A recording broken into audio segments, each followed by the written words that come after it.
Hello guys, welcome to my video. So sumakay ako ng Solid North Transit papuntang Manaoag Church mula SM Rosales. Let's find out the full details of video.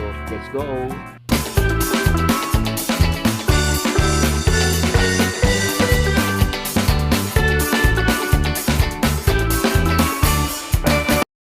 So ayun na nga yun guys. So sumakay ako ng Solid North na Yutong ZK6107HA o mas kilalang Yutong Surot ng mga bus enthusiasts. So bumiyahe ang bus na ito mula sa SM City Rosales patungong Manaoag Church.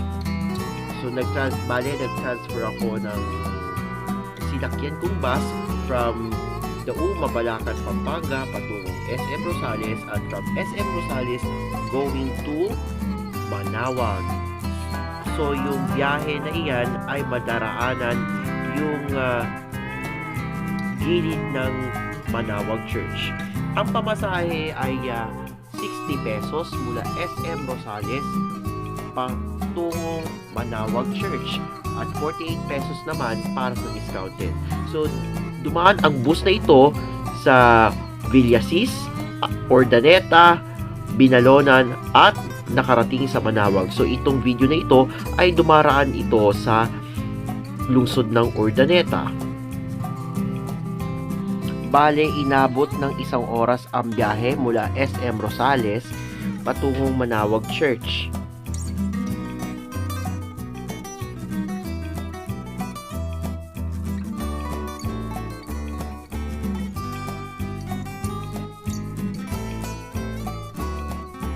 At by around 8 in the afternoon ay nakarating ang bus na ito sa gilid ng Manaoag Church.